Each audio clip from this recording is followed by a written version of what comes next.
तर मित्रांनो, वैरिकोसिनसाठी या हिवाळ्यातील काळ खूपच आरामदायक असतो. स्क्रोटम खाली जात नाही आणि आम्हाला वेदना होत नाही, त्यामुळे आम्हाला चिंतेची टेन्शन नसते.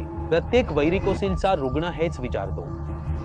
वैरिकोसिलला थंडी किंवा उष्णता फरक पडत नाही. समस्या आत निर्माण होते, ज्यामुळे इन्फर्टिलिटी दिसते. वैरिकोसिल इन्फर्टाईल करण्यात मदत करतो. आजकाल टेस्टिकल्स म्हणजे स्क्रोटम व्यवस्थित हग होत नाही. जिथे वैरिकोसिल इन्फर्टाईल करतो, कारण वैरिकोसिल तुम्हाला समस्या निर्माण करत आहे. आमचे टेस्टिकल्स स्क्रोटम ते व्यवस्थित हग होत नाहीत. आम्हाला वेदना होत नाहीत. वाटतं वैरिकोसिल कमी आहे. टेस्टिकल्स हग होत नाही, वेदना नाही. वैरिकोसिल वेन्सला अडथळा, रक्तप्रवाह प्रभावित.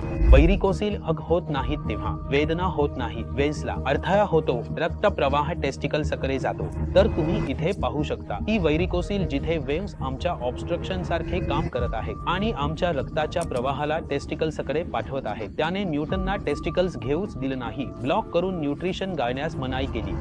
आता त्याने काय केलं? न्यूटनला टेस्टिकल्स दिलं नाही. आर्टरीज म्युटेशनसाठी येत होते. तुमच्या रक्ताच्या प्रवाहाच्या सहाय्याने त्याने ब्लॉक केलं आणि न्यूट्रिशन गाळण्यास मनाई. यामुळे आम्हाला दिसतं, रिपोर्ट्स मध्ये बदल दिसतो. रुग्ण 7 मिलियन वरून 30 मिलियन वर येतो. त्यामुळे मी म्हणतो, वैरिकोसिलचे रुग्ण असाल, हिवाळा आल्यावर काम करा.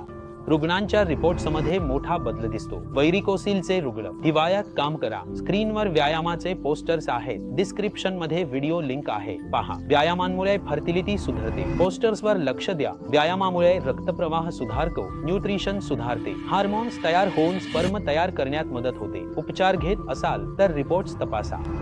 तुमच्या स्क्रीनवर काही व्यायामाचे पोस्टर्स आहेत. मी डिस्क्रिप्शन मध्ये तुमच्या व्हिडिओचा लिंकही टाकेन, जाऊन तुम्ही ते पाहायला सुरुवात करा. आणि वैरिकोसिलच्या या व्यायामांमुळे तुमची फर्टिलिटी सुधारते. समजून घ्या, मी पोस्टर्सवर का लक्ष देत आहे किंवा का तुमचा फोकस वारंवार या ठिकाणी आणत आहे की व्यायाम करा, रक्ताचा प्रवाह सुधारेल, त्यामुळे रक्ताचा प्रवाह चांगला होईल आणि जो इनटेक चांगला होईल, त्यामुळे तुमच्या न्यूट्रिशन मध्ये सुधारणा होईल.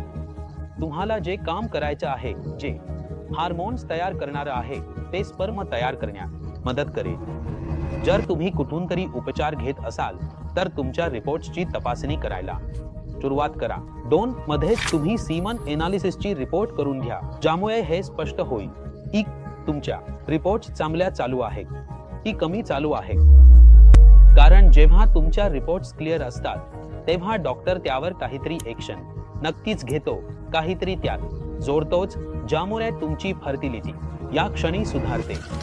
त्यामुळे आजपासून व्यायाम सुरू करा.